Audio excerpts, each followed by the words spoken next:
आज मैं आपको बताने वाली हूँ उत्तर प्रदेश की 9 विधानसभा सीटों पर उपचुनाव की तारीखें आगे बढ़ने के बाद से विपक्ष के टारगेट पर चल रही सीमाएं योगी की सरकार को एक और बड़ा झटका लगा है।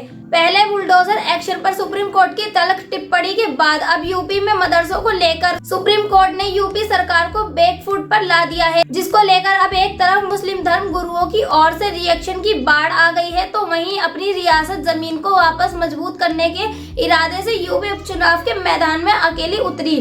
बसपा सुप्रीम मायावती ने बड़ा बयान दे डाला है और साथ ही साथ सपा चीफ अलेखी यादव ने भी हाँ में हाँ मिलाते हुए बड़ी बात कह दी है।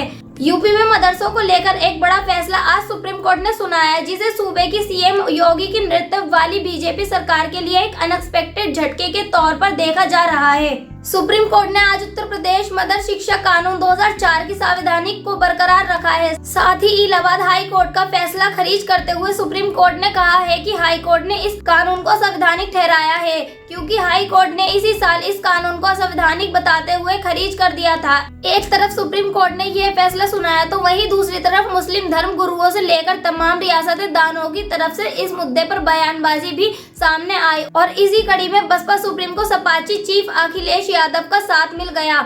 जहां एक और बसपा सुप्रीम ने सुप्रीम कोर्ट के फैसले पर बयान देते हुए सरकार को बड़ी नसीहत से डाली है, तो वहीं अखिलेश यादव ने भी यूपी की सीएम योगी की सरकार को पानी पी पी कर सुनाया है। बसपा सुप्रीम मायावती ने मदरसा शिक्षा बोर्ड पर सुप्रीम कोर्ट के दिए गए निर्णय का स्वागत किया। उन्होंने कहा कि यह फैसला स्वागत योग्य है। साथ ही उन्होंने उम्मीद जताई है कि इस निर्णय से अब मदरसा शिक्षा को लेकर उपजे विवाद और हजारों मदरसों की अनिश्चितता समाप्त हो जाएगी। सोशल मीडिया प्लेटफॉर्म एक्स पर बैठक टू बैक पोस्ट करते हुए बसपा सुप्रीम ने लिखा कि सुप्रीम कोर्ट द्वारा एक आज अहम फैसले में यूपी मदरसा शिक्षा बोर्ड कानूनी 2004 को वैध और संवैधानिक करार दिए जाने के फैसले का स्वागत है।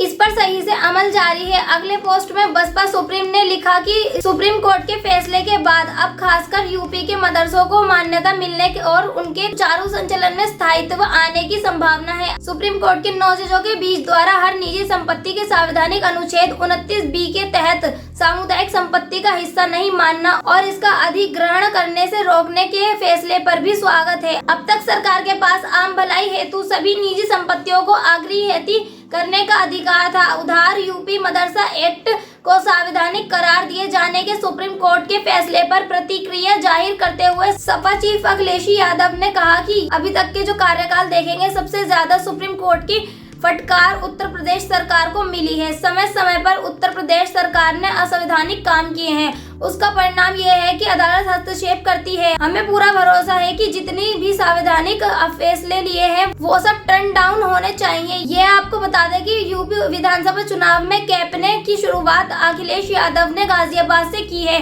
इस मौके पर उन्होंने मंसूरी क्षेत्र के इंपीरियल गार्डन फार्म हाउस के कार्यकर्ताओं की बैठक को संबोधित किया। इसके अलावा कांग्रेस की तरफ से भी इस मामले पर प्रतीक सामने आई है, माना सुप्रीम कोर्ट ने इसे खारिज कर दिया है। पीएम मोदी और भाजपा धर्म के आधार पर विभाजन और कटौती की बात करते हैं, उन्हें इस फैसले से सबक सीखना चाहिए। देश एक रहेगा तब मजबूत रहेगा। उधार राजनीतिक बयानबाजी से इतर मुसलमान धर्म गुरुओं ने भी सुप्रीम कोर्ट के फैसले का स्वागत किया है। लखनऊ की ईदगाह में इमाम और all India Muslim personal law board के सदस्य मौलाना खलीद रशीद फिरंगी महिली ने कहा है कि इस फैसले से मदरसे से जुड़े लोगों में खुशी की लहर। यूपी मदरसा अधिनियम का मदरसा यूपी सरकार ने ही बनाया था। सरकार की ओर से बनाया गया अधिनियम असंवैधानिक कैसे हो सकता है? हमने पहले भी कहा है कि हम मदरसों से इस्लामी शिक्षा के अलावा आधुनिक शिक्षा भी देते हैं। मौलाना साजिद राशिद ने एक तरफ सह सुप्रीम कोर्ट के फैसले की तारीफ की तो वहीं दूसरी तरफ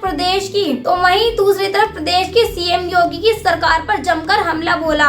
हम सरकार से फंड नहीं लेना चाहते, पर आप मदरसे पर पैसे नहीं देना चाहते हो, लेकिन प्रणा प्रतिष्ठा पर करोड़ों रुपए खर्च करते हो, दीप उत्सव पर करोड़ों रुपए खर्च करते हो। इनकी कथ और करनी में अंतर को दर्शाता है। यह तो वे तमाम रिएक्शन जो मदरसे एक्ट को लेकर सुप्रीम कोर्ट के फैसले पर आए। अब यह भी जान लीजिए कि आखिर मदरसा एक्ट क्या है और इसको लेकर क्यों इतना हल्ला मचा हुआ है। असल में 2004 में उत्तर प्रदेश में मुसलमान सिंह यादव की सरकार के दौरान एक महत्वपूर्ण शिक्षा संबंधी कानून पारित किया गया, जिसने एक राज्य में धार्मिक अल्पसंख्यक समुदाय के लिए एक नया अध्यक्ष खोला। इस कानून के चलते उत्तर प्रदेश मदरसा शिक्षा बोर्ड की स्थापना की गई। इसका मकसद मदरसा शिक्षा को व्यवस्थित करना था। इसमें अरबी, उर्दू, फारसी, इस्लामिक स्टडीज जैसी शिक्षा को परिभाषित किया गया। मीडिया रिपोर्ट्स के मुताबिक प्रदेश में इस वक्त मदरसों की कुल संख्या लगभग 2500 है। इनमें लगभग 16,000 से ज्यादा मदरसे मान्यता प्राप्त है, यानी ये सभी रजिस्टर हैं। इलाहाबाद हाई कोर्ट की लखनऊ बेंच में एक याचिका दायर की गई थी। इस पर सुनवाई करते हुए ही हाई कोर्ट की डिवीजन बेंच ने फैसला सुनाया था। कोर्ट ने कहा था कि मदरसा बोर्ड संविधान के आर्टिकल 21 के भी खिलाफ है, जिसमें बच्चों को मुफ्त स्कूल शिक्षा का अधिकार दिया गया है।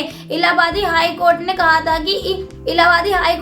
था कि मदरसा कानून 2004 धर्मनिरपेक्ष के सिद्धांत के उल्लंघन है, जो भारत के संविधान के बुनियादी ढांचे का हिस्सा है। अदालत ने यह भी कहा था कि सरकार के पैसे धार्मिक शिक्षा के लिए बोर्ड बनाने का, किसी विशेष धर्म के लिए स्कूली शिक्षा के लिए बोर्ड बनाने का अधिकार नहीं है। इसके बाद हाई कोर्ट के इस आदेश को सुप्रीम कोर्ट की चुनौती दी गई, जिस पर सुनवाई करते हुए इलाहाबादी हाई कोर्ट के फैसले को सुप्रीम कोर्ट ने पलट दिया और कहा कि यूपी मदरसा एक्ट मूल अधिकार का उल्लंघन नहीं है। मदरसा एक्ट संविधान के बेसिक स्टॉक का उल्लंघन नहीं है।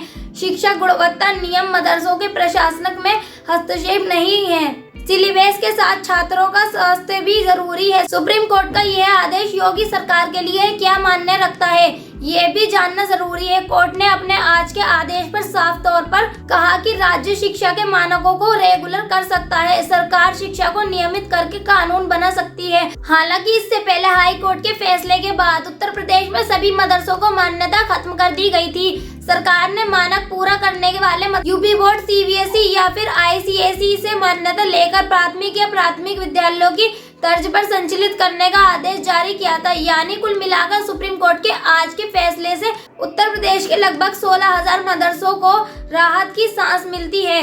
यानी अब उत्तर प्रदेश के अंदर मदरसे पहले की तरह चलते रहेंगे। हालांकि कोर्ट ने अपने आज साफ तौर पर कहा कि राज्य शिक्षा के मानकों को अपने हिसाब से रेगुलर कर सकता है और सरकार शिक्षा को नियमित करके कानून भी बना सकती है। साथ ही सुप्रीम कोर्ट ने इस कानून के कुछ प्रावधानों को असंवैधानिक भी करार दिया, जिसमें बोर्ड की कीमत फीसिल जैसी डिग्री देने के अधिकार था। बहरहाल अब एक तरफ जहां मदरसा बोर्ड को लेकर ठहराया जाने के बाद यूपी सरकार को कहीं न कहीं झटका लगा है, तो वहीं विपक्षी को उपचुनाव से पहले सरकार को घेरने का एक और नया मुद्दा भी मिल गया।